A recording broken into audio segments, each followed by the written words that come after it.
Shalom, berjumpa kembali bersama Pak Hengki. Saat ini kita akan belajar di kelas 10 di bab 14 dengan judul Remaja Kristen sebagai Pelopor Pembaharu. Oke anak-anakku, di dalam bab 14 ini yang terakhir yaitu kita akan membaca di kitab Matius 5 ayat 13, Matius 5 ayat 14 sampai 15 dan di kitab Nehemia 2 ayat 1 sampai 20. Tapi Pak Hengki akan membaca di Matius 5 ayat 13 dan anak-anak sendiri yang akan membaca di Matius dan Nehemia ya. Kita akan buka di dalam Matius 5 ayat yang ke-13. Demikian firman Tuhan. Kamu adalah garam dunia. Jika garam itu menjadi tawar, dengan apakah ia diasinkan?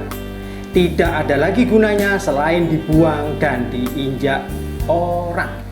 Kan anak-anakku, sebelum kita akan berjalan lebih lanjut, kita akan terlebih dahulu berdoa. Bapa kami yang ada di dalam kerajaan surga, kami mengucap syukur dan terima kasih atas penyertaan Tuhan, perlindungan Tuhan. Sampai hari ini Tuhan masih menyertai kami di pembelajaran yang terakhir di bab 14. Tuhan memberkati kami bersama anak didik kami di kelas 10. Kiranya Tuhan menyertai dari awal pertengahan sampai akhirnya. Bersama Tuhan Yesus kami yakin dan percaya Tuhan Yesus sudah memberkati kami semua. Haleluya, amin. Anak-anakku yang dikasihi Tuhan, tujuan pembelajaran hari ini yang pertama, menjelaskan tanda-tanda remaja sebagai pembaharu kehidupan manusia dan alam. Yang kedua, menganalisis praktik hidup sebagai pembaharu kehidupan manusia dan alam melalui diskusi. Dan yang ketiga, membuat refleksi sebagai pelopor pembaharuan di lingkungan sekolah, keluarga, dan masyarakat. Yang keempat, menginterpretasikan mengenai menjadi garam dan terang kehidupan melalui refleksi kelompok yang dipresentasikan di depan kelas. Dan yang terakhir, yang kelima, membuat poster mengajak remaja Kristen untuk menjadi garam dan terang kehidupan manusia dan alam. Oke, anak-anakku yang dikasihi Tuhan, pada yang pertama yaitu bab 14 merupakan penutup dalam pembahasan pendidikan agama Kristen di SMA kelas 10. Pada bab 1 kamu belajar bagaimana bertumbuh menjadi manusia dewasa.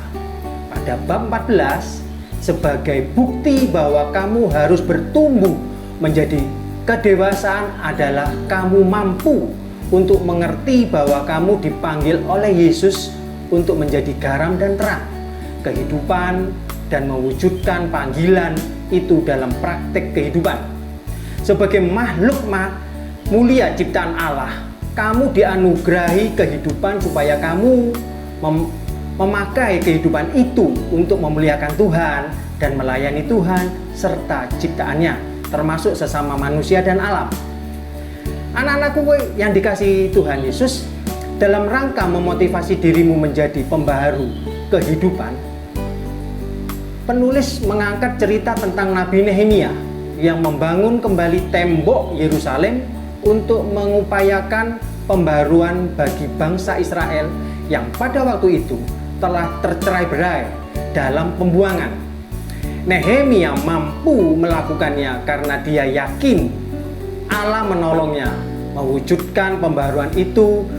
Dan karena Nehemia memiliki keteguhan hati untuk mewujudkan rencananya. Anak-anakku yang dikasihi Tuhan, yang kedua yaitu makna pembaharu kehidupan. Kamu pernah mendengar banyak cerita mengenai tokoh-tokoh dunia maupun di Indonesia yang berperan dalam berbagai bidang kehidupan di mana pekerjaan dan pelayanan mereka memberikan dampak sekaligus memotivasi banyak orang dalam kehidupan ini. Ada satu jaringan televisi nasional yang pada setiap minggu menayangkan Kick Andy, yang merupakan acara televisi yang digemari oleh banyak orang. Acara itu selalu menampilkan cerita mengenai orang-orang yang melakukan sesuatu yang positif, yang umumnya mempengaruhi kehidupan orang lain dan banyak orang. Ada juga hadiah Kalpataru yang diberikan oleh pemerintah kepada orang-orang yang telah berjasa dalam memelihara kelestarian lingkungan hidup. Ada juga penghargaan yang diberikan pada orang-orang yang mendedikasikan hidupnya bagi penegak hak asasi manusia, antara lain penghargaan Yap Him Him Award. Pada aras global ada penghargaan Nobel bagi orang yang telah melakukan sesuatu bagi kemanusiaan, baik di bidang keilmuan maupun perdamaian dunia. Mereka ini dapat disebut sebagai pembaharu kehidupan. Bagi remaja, apakah kamu harus berupaya melakukan sesuatu yang spektakuler barulah disebut sebagai pembaharu? Kamu tidak harus menunggu sampai memperoleh penghargaan baru dapat berperan sebagai pembaharu. Namun, menjadi pembaharu dapat dimulai dengan melakukan hal-hal sederhana yang berguna bagi diri sendiri dan orang lain. Kamu dapat menyebutkan contoh pembaharuan itu. Simak 2 kisah di bawah ini, kemudian lakukan aktivitas sebagai berikut. Anak-anakku, yang pertama, buatlah komentar terhadap 2 buah kisah tersebut. Komentar berkaitan dengan peran sebagai pembaharu kehidupan manusia dan alam. Yang kedua, tulislah refleksi atau renungan singkat 1 halaman mengenai menjadi motivator, pelopor bagi kehidupan manusia dan alam. Kumpulkan tugasmu untuk dinilai oleh guru. Guru akan membimbing kamu dalam melakukan tugas ini. Pak Hengki akan ambil contoh ya. Ada berita di Antara News pada Minggu tanggal 20 Oktober 2013, Edinburgh dari Skotlandia. Malala, 16 tahun, adalah remaja putri yang menganjurkan pendidikan buat anak perempuan di Pakistan, barat laut, dan menyintas dari upaya pembunuhan oleh Taliban tahun lalu. Nah, Pak Hengki sudah baca sini, nanti kalian akan lanjutkan semuanya. Kalian baca sendiri di buku sudah ada. Nanti sampai halaman berikutnya kalian bisa simak dengan mendetail ya. Halaman per halaman kalian buka terus, nanti ada sampai bab yang terakhir di halaman yang ke 176 kalian akan bekerja sama situ, diskusikan dengan kelompok kalian. Oke, untuk anak-anakku yang dikasih Tuhan. Anak-anakku yang diberkati oleh Tuhan, pada yang ketiga, belajar dari Alkitab. Nehemia membangun kembali tembok kota Yerusalem. Dalam cerita Alkitab, Nehemia dikenal sebagai seorang nabi yang membangun kembali tembok kota Yerusalem serta memotivasi umat Israel untuk apa? Memiliki pengharapan akan masa depan. Nehemia berada dalam pembuangan bersama bangsa Israel lainnya. Ia menjadi juru minum raja. Pada zaman itu, menjadi juru minum raja berarti menjadi orang kepercayaan raja dan dengan sendirinya memiliki relasi yang dekat dengan raja. Nehemia mendengar kisah tentang runtuhnya tembok Yerusalem sehingga menimbulkan suatu kehinaan bagi bangsanya. Nehemia yang berada pada posisi terhormat dan enak sebagai juru minum raja, rela meninggalkan kedudukannya untuk apa? Berjuang dan membangun kembali tembok Yerusalem ini. Dengan bergantung kepada Tuhan, ia akhirnya bisa membangun kembali tembok Yerusalem dalam waktu yang tidak terlalu lama. Anak-anakku yang dikasihi oleh Tuhan, pembangunan kembali tembok Yerusalem memiliki makna yang strategis bagi penyatuan kembali Israel sebagai satu bangsa yang telah terserak dalam pembuangan, sekaligus menghalang kekuatan serta pengharapan akan perubahan hidup yang lebih baik. Pada lain pihak, Yerusalem merupakan kota penting di mana orang-orang datang berkumpul dan beribadah di sana. Nehemia menghadapi tantangan berat ketika akan melaksanakan niat baiknya itu. Bahkan dukungan dari bangsa Israel, bangsanya sendiri amat minim, sedangkan dukungan utama diperolehnya dari Raja Artasastra yang adalah orang asing. Peran remaja Kristen sebagai pembaharu kehidupan dapat mengacu pada ajaran Yesus mengenai menjadi garam dan terang kehidupan. Melalui perumpamaan ini, Yesus ingin para pengikutnya membawa misi perubahan bagi dunia. Menjadi pengikut Yesus tidak hanya atribut semata, melainkan harus dinampakkan dalam kehidupan sehari-hari.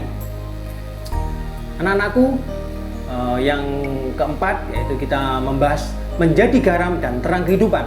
Yang pertama, menjadi garam kehidupan, salah satu fungsi garam yang utama bukan hanya mengasinkan makanan, namun mencegah kebusukan. Karena garam berfungsi mengawetkan daging supaya tidak menjadi busuk dan rusak. Dalam Injil Matius 5 ayat 13 yang kita baca tadi, dikatakan, "Kamu adalah garam dunia. Jika garam itu menjadi tawar, dengan apakah diasinkan? Tidak ada lagi gunanya selain dibuang dan diinjak orang." Garam merupakan sarana pengawet daging, buah, dan sayur agar tidak membusuk. Oleh karena itu, garam digambarkan seperti jiwa yang dimasukkan ke dalam tubuh yang mati supaya menjadi hidup. Orang Kristen yang berada di tengah dunia dituntut untuk berperan menjadi pengawet yang mencegah kehancuran dari segala pembusukan, norma dan moral dalam masyarakat. Yesus menggunakan garam sebagai kiasan untuk menggambarkan peran orang beriman dalam kehidupan.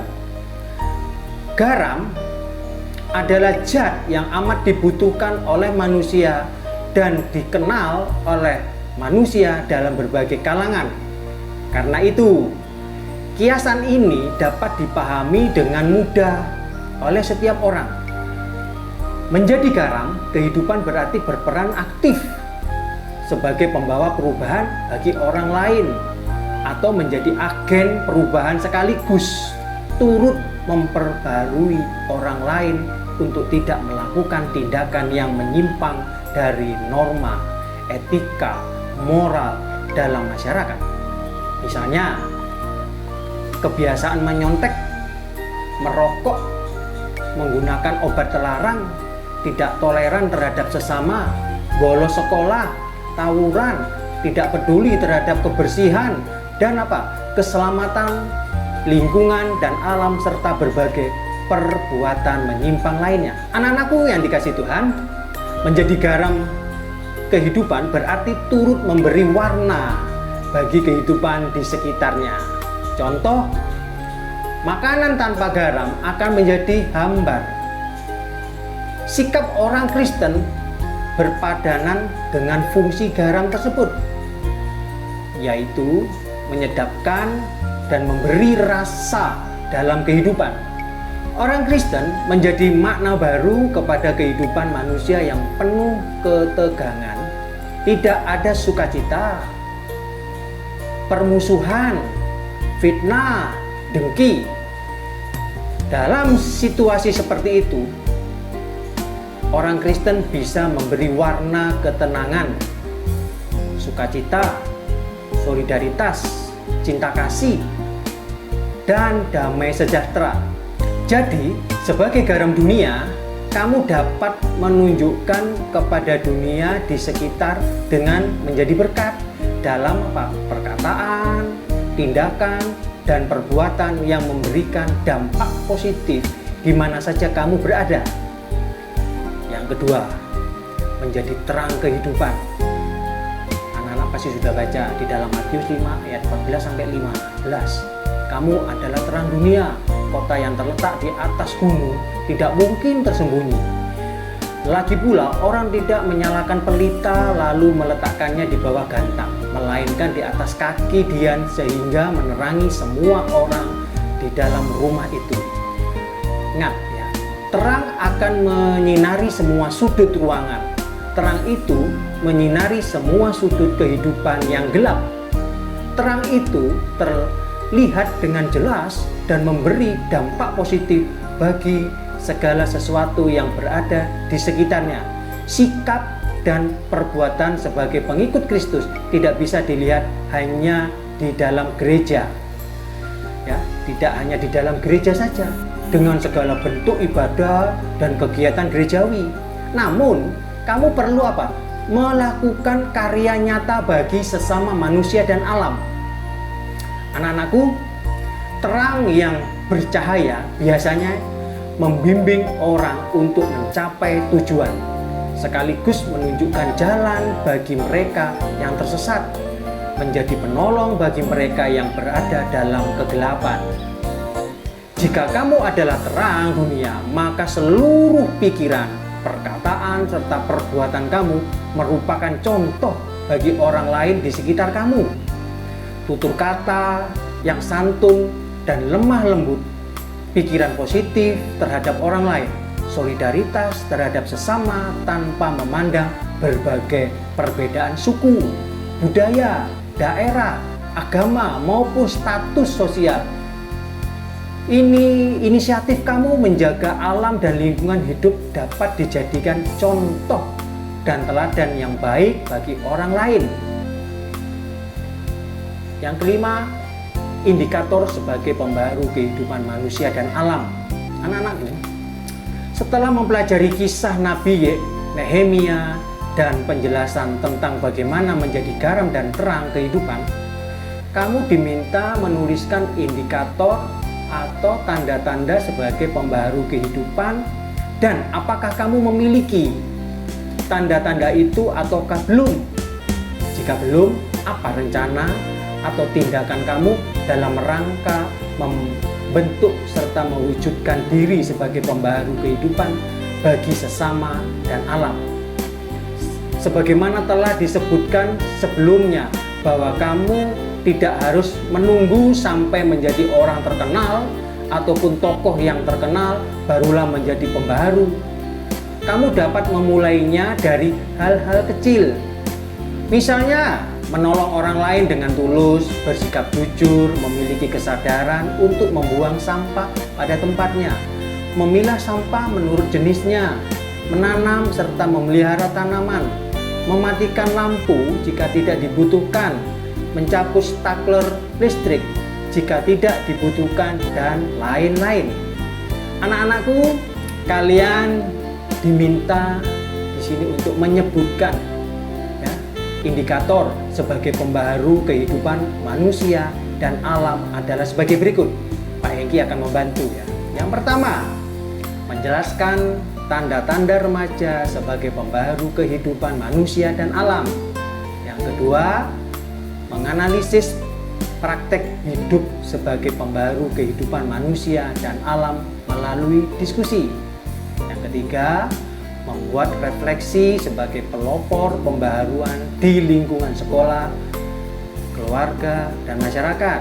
Yang keempat, menginterpretasikan mengenai menjadi garam dan terang kehidupan melalui refleksi kelompok yang dipresentasikan di depan kelas.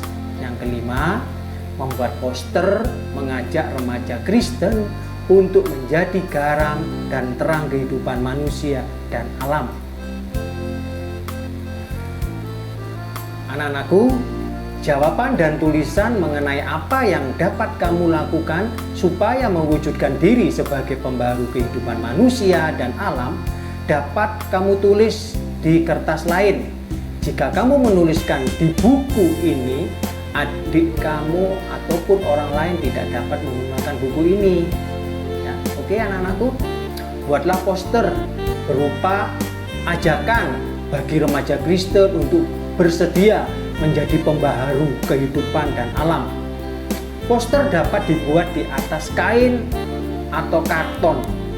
Di daerah mana sulit untuk memperoleh karton atau kain, kamu dapat menuliskannya di kertas HVS biasa, koran bekas, dan lain-lain.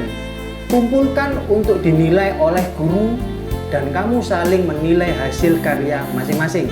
Seperti contoh yang di samping ini, ya, kalian bisa lihat di buku kalian ya. Anak-anak, materi Bapak hari ini sudah selesai di bab 14 di kelas 10 dan kita akan memasuki rangkuman. Anak-anakku yang dikasihi Tuhan, pemahaman terhadap Allah sebagai pembaru kehidupan hendaknya mempengaruhi tiap orang percaya untuk mewujudkan diri sebagai motivator atau penggerak pembaruan di berbagai bidang kehidupan, khususnya bagi sesama manusia dan alam. Dalam rangka tindakan sebagai motivator atau pembaru, Yesus minta para pengikutnya untuk bersedia menjadi garam dan terang kehidupan. Remaja Kristen sebagai murid Yesus dapat mewujudkan dirinya sebagai motivator atau pembaharu kehidupan sesuai dengan talenta dan kemampuan masing-masing. Anak-anakku yang dikasihi Tuhan, selesai sudah materi pembelajaran hari ini. Kita akan tutup pembelajaran hari ini. Kita berdoa buat anak-anakku semuanya. Bapa kami yang ada di dalam kerajaan surga, kami mengucap syukur dan terima kasih atas berkat yang telah diberikan pada hari ini. Kami telah menyelesaikan materi pembelajaran di bab 14 ini bersama anak-anak didik kami. Kiranya Tuhan memberkati kami semuanya dan diberkati kami akan menjadi manusia pembaharu kehidupan, dan kami menjadi garam dan terang Tuhan Yesus. Pakailah hidup kami semuanya Tuhan bersama anak-anak didik kami. Di dalam nama Tuhan Yesus kami selesai berdoa dan Tuhan sudah memberkati kami semua. Dan yang percaya katakan amin. Sampai jumpa lagi. Tuhan Yesus memberkati.